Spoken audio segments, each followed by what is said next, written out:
I'm Nancy Showalter, and you're listening to Spirituality for the Politically Incorrect podcast.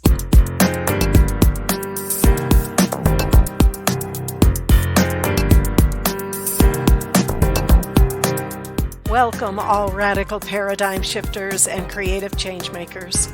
You who dare to create a better life and a better world. Tap into the power that resides within you and use that power for constructive change.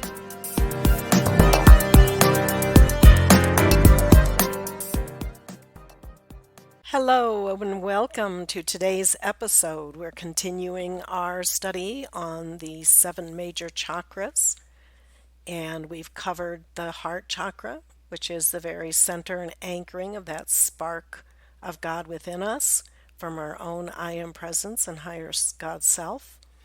We've talked about the throat as being the power center, the third eye as being that powerful visualization or imagination to where you can see beyond just what is in the physical.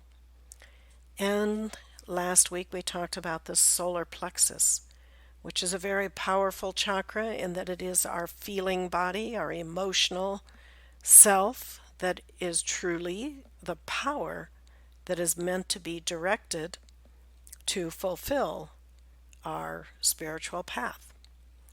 So we're going to go now to the Seat-of-the-Soul Chakra. This chakra is below the solar plexus. You have the heart, and then below that is the solar plexus. Below that is the Seat-of-the-Soul Chakra. Now the Seat-of-the-Soul Chakra, this is the place where your soul, when it comes into embodiment, is anchored to the etheric body, that divine blueprint that we don't necessarily see, but it encompasses our memories and our divine blueprint, our divine memory, and it is anchored to our physical body also. Now, the Seat-of-the-Soul Chakra is the chakra of freedom, and this is what our soul is meant to be, free. And the fires of freedom, we know as we're moving out of the Piscean age into the Aquarian age, where the torch is passed from Jesus to Saint Germain, the Aquarian age is an age of freedom. And the violet flame is that divine gift given to us to transmute all of the energies, all of the karma, all the things that are coming up at the end of this age, personally and collectively, so that we can move into the new age, the Aquarian age, which is really destined to become a golden age. So the violet flame liberates the soul from all perversions, all misuses of energy. We can transmute karma, ancient karma, recent karma. All of this energy can be transmuted by the violet flame. So this Seat-of-the-Soul Chakra is important for us because this, again, is where the soul is anchored to the physical body and to the divine blueprint. This chakra has 6 petals, which represents the 6-pointed star of victory. And this governs the flow of light and the karmic patterns in the genes and chromosomes, in the sperm and egg of man and woman. So in other words, this is a very important chakra to understand and to protect. We do need to protect our soul. Our soul is the vulnerable part of us. And that soul brings to this particular lifetime the understanding of the karmic patterns that are imprinted on our genes and chromosomes and within the sperm and egg of man and woman. So we know that the soul then has a divine plan, overall divine plan for whole existence, but also for a specific lifetime. So we know our karma manifests, good and not so good karma, manifests through our physical bodies, our emotional, our mental, our memory bodies. But there's more to us, of course, than just our soul. There is our higher consciousness, known as a higher mental body. the Christ consciousness, your Christ self. There is that higher identity, and then your I am presence, which is the part of you that remains in spirit that only can perceive perfection. Otherwise, the universe collapses. God at the highest level maintains that perfection, and we have the stepping down of the Son or daughter of God, the Christ, whatever term you want to put to that. And the soul then descends into matter, but we still have access to that Christ consciousness that is within us and the God consciousness of the I am presence. So think of your soul, that is the vulnerable part of you.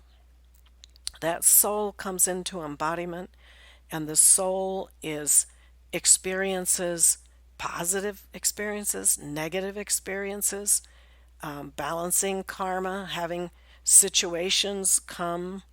We know the first 12 years of life are meant to be that protected, purity protected time. And around age 12 is when we start to receive our karma from previous lives and the things that were meant to manifest and balance in this particular lifetime. Things that we agreed upon, either by choice or by our karma, that dictates what we are going to experience in this life.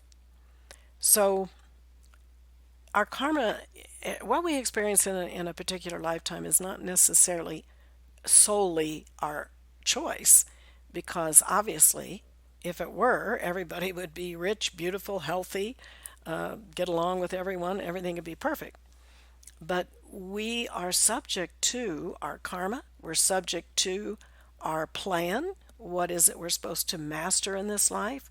Because we may not have a heavy karma, negative karma, but we have our tests, our spiritual tests and our mastery, so that we can totally transcend this octave of physical embodiment, get off the wheel of reincarnation, and get back to that reunion with God in the ascension as that final victory.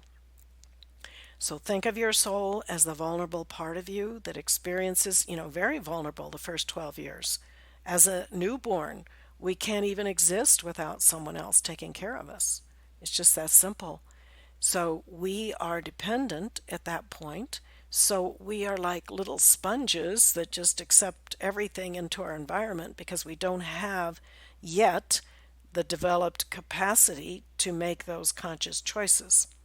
This is why it's very important. This is why Jesus said, it's better to tie a millstone to your neck and jump in the sea rather than harm one of these little ones. So our children, which is all of us, we all came this way as a child, in the womb and then born and dependent upon others. It's a sacred trust that we all share. As we invite souls into embodiment, we may have karma with those souls. We may be providing opportunity for those souls. Either way, there's always a plan. And it's not always a plan that we can understand or see very simply. But that soul being that vulnerable part, as we mature, we know that what happened in our childhood, whether it's traumatic or beautiful, it doesn't matter. We have things impressed upon us through our environment, through all the people that we interact with, primarily, of course, first our parents, but then we have teachers, we have society, we have all of these things, and we bring that into our maturity. So we never really lose that child part of us, that vulnerable part, that soul that needs to be supported, protected, loved, and you have a higher consciousness. You have the Christ consciousness within to be able to do just that with your own soul. So it's an amazing opportunity to help heal the soul, because if this individual has gone through traumatic experiences or abuses in those first 12 years, that soul needs to be healed, because otherwise it becomes a victim. And you do not want to remain ever in a victim consciousness, because you cannot make progress at that point, because then you're always seeing the outside world as controlling who you are. And in reality, that is not the case. We are sons and daughters of God, children of the light, and we have that power of decision to change, to overcome. We have many tools that have been given us: the violet flame, protection, Archangel Michael. We have angels, we have masters, we have tools, meditation, that all these different things that we can use for our own soul's protection. And always remembering that the higher consciousness within you can nurture and love and protect that soul. So this is the Seat-of-the-Soul Chakra.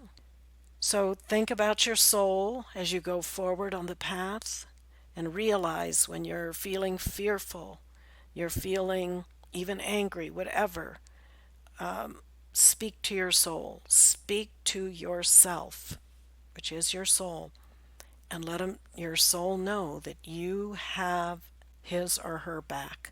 You love that soul. You are the loving parent now that maybe that child never had. You are going to perform this magnificent alchemy within your own consciousness. Remember the violet flame? I am a being of violet fire. I am the purity God desires.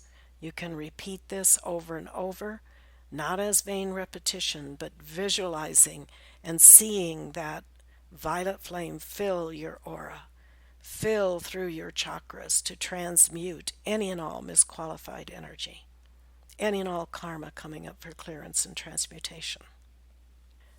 Have a wonderful week. I will see you next week. Until then, keep an open mind, a generous heart, and a powerful spirit.